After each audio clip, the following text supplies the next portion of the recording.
Have you ever wandered through a world-class museum and wondered what secrets lie hidden in the basement? What treasures are locked away from public view, gathering dust in climate-controlled vaults? The truth is, most museums only display between 3 and 5% of their total collections. The rest exists in a strange limbo, catalogued and preserved but never seen by human eyes. And some of these hidden objects are so controversial, so dangerous, or so politically sensitive that they'll likely never see the light of day. Let me take you on a journey through the forbidden inventories of the world's greatest museums, where the artifacts they won't show you often tell more profound stories than the ones they do. Deep in the British Museum's storage facilities sits an entire collection of stolen cultural treasures that have become too politically awkward to display. We're not just talking about the famous Elgin marbles that Greece has been demanding back for decades. Hidden away in their vaults are thousands of Benin bronzes, exquisite sculptures looted during the British punitive expedition to Nigeria in 1897. For years, the museum refused to even acknowledge the full extent of what they held. Recent inventories revealed they possess far more pieces than previously admitted, many still caked with the dirt from when British soldiers ripped them from palace walls. But here's what makes this particularly fascinating. Museum staff have created detailed digital records of these pieces, photographed them, studied them, and written academic papers about them. Yet the public can't see them because displaying them would be tantamount to celebrating colonial plunder. They exist in bureaucratic purgatory, too valuable to return, too controversial to exhibit. The Smithsonian Institution faces a similar dilemma with an entirely different kind of forbidden collection. Tucked away in their anthropological storage are thousands of Native American human remains and sacred objects. We're talking about skulls, complete skeletons, ceremonial masks, and religious items taken from graves and holy sites over more than a century of archaeological excavation. Some were purchased legitimately, but many were simply stolen. What most people don't realize is that even after the Native American Graves Protection and Repatriation Act passed in 1990, the Smithsonian still holds thousands of these items. Why? Because the repatriation process is agonizingly slow and complex. Each bone, each artifact requires consultation with tribal nations, DNA analysis, and mountains of paperwork. Meanwhile, these remains sit in drawers and boxes, some labeled with outdated and offensive terminology from the 1800s. The Vatican museums present perhaps the most intriguing case of institutional secrecy. Beyond their public galleries filled with Renaissance masterpieces lies a labyrinth of storage rooms that few have ever entered. These vaults contain what researchers call the prohibited collection, items deemed too dangerous for public consumption by church authorities over the centuries. Among these are occult objects confiscated during the Inquisition.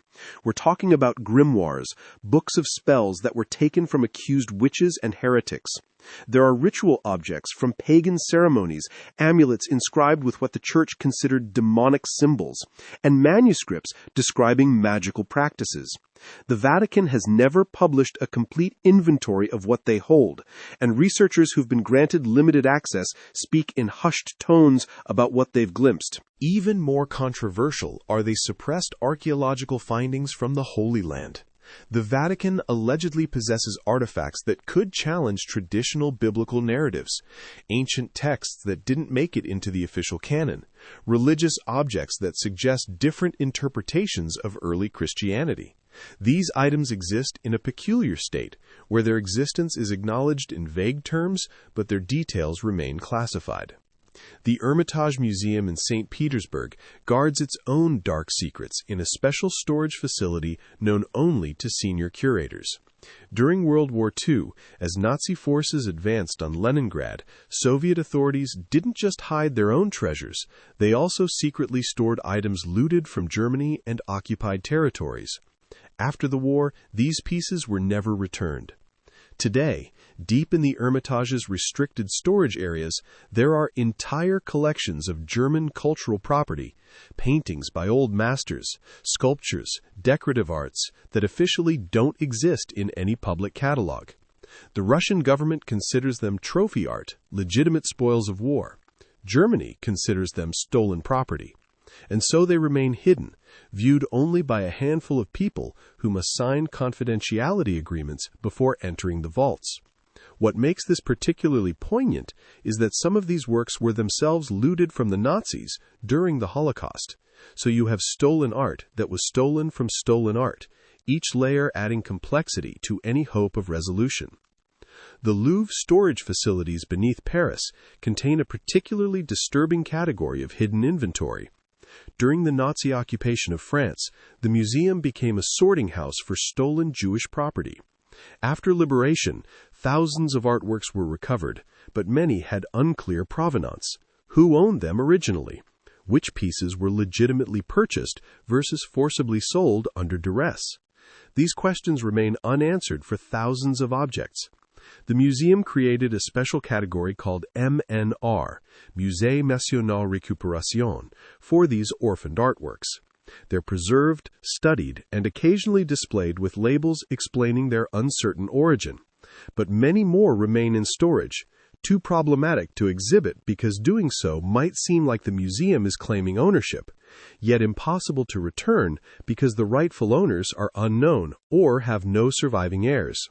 Walk through those storage areas, and you'll find paintings by recognized masters, sculptures, decorative arts, all in a legal and moral gray zone.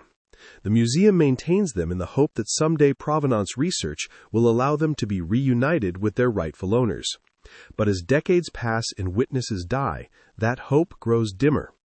The American Museum of Natural History in New York has its own collection of shame locked away from public view. Beyond the Native American remains they're slowly repatriating, they possess what researchers call extinction collections.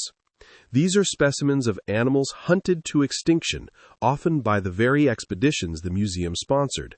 Stuffed passenger pigeons, skins of Carolina parakeets, bones of species that no longer exist because of human activity.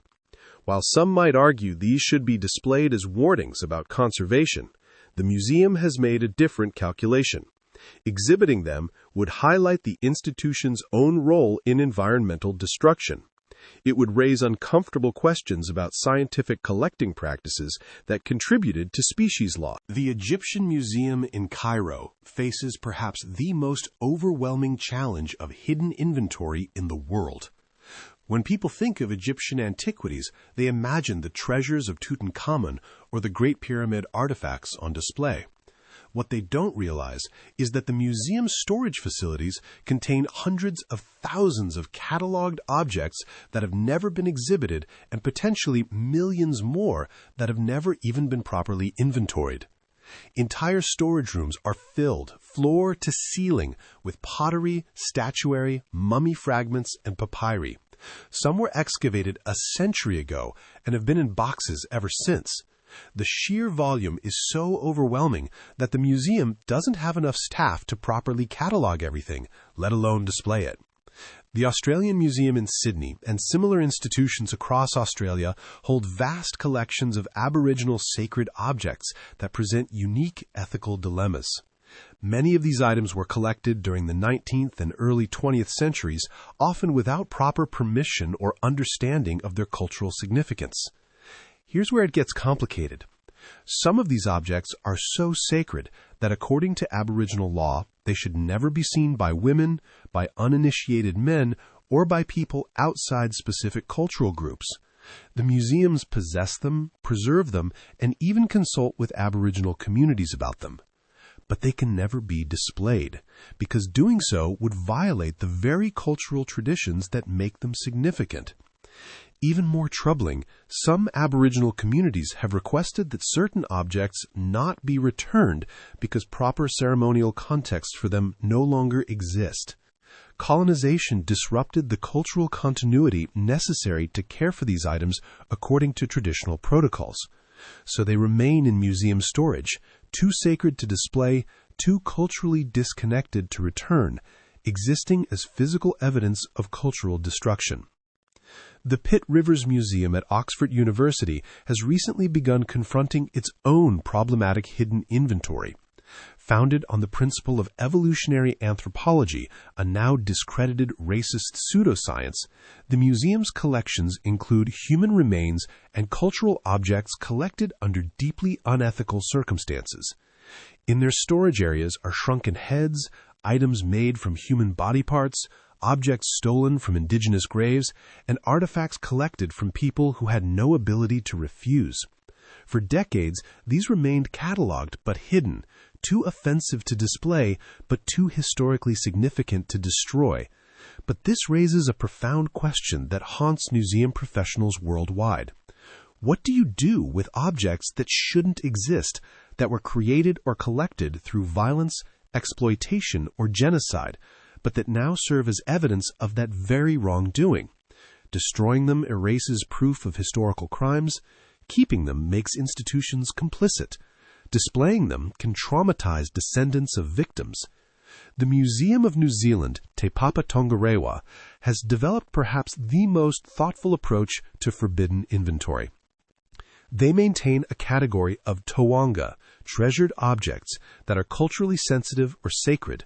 Some of these are accessible only to people of specific descent lines.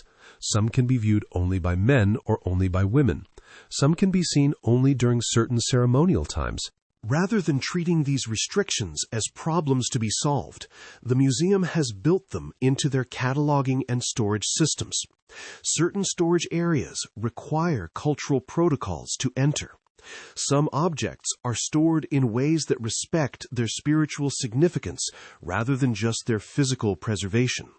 The museum acknowledges that Western concepts of public access don't apply universally, and that sometimes the most respectful thing is to keep objects hidden from general view.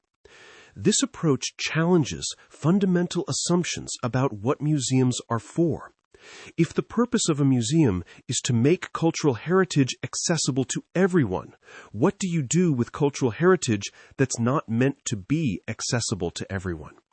Some knowledge, some objects, some traditions were never intended to be public, and colonization doesn't automatically grant museums the right to violate those intentions.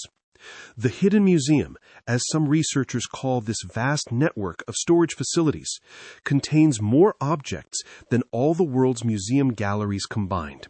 It's a shadow archive of human history, filled with things too controversial, too sacred, too politically sensitive, too ethically compromised, or simply too numerous to display. Walk through these storage areas, and you'll find the evidence of historical crimes, the spoils of conquest, the remnants of extinct species, the sacred objects of oppressed peoples, and the cultural heritage of civilizations that no longer exist. You'll find beauty and horror, triumph and tragedy, all carefully cataloged and preserved in climate-controlled obscurity. Museum professionals who work in these hidden spaces occupy a strange position. They're custodians of secrets, preserving objects they may personally believe should be returned or destroyed, studying artifacts that challenge their institution's very right to exist. They spend careers becoming world experts on pieces that will never be seen, writing catalog entries that will never be published, caring for collections that exist in permanent ethical limbo. These curators and conservators often develop deep, almost personal relationships with objects the public will never encounter. They know every crack in a forbidden statue, every brushstroke on a painting trapped in legal disputes, every detail of artifacts waiting for repatriation. Their expertise becomes a kind of secret knowledge passed between specialists in hushed conversations at academic conferences, published in obscure journals that few people read. They become the keepers of stories that have no audience, the guardians of heritage in exile. Some of these professionals have spent decades advocating for change, pushing their institutions to confront uncomfortable histories, to return stolen property, to acknowledge past wrongs. Others have resigned in frustration, unable to reconcile their ethical beliefs with institutional inertia. Still others had made peace with the contradictions, accepting that their role is simply to preserve and protect until the world is ready to decide what should happen next.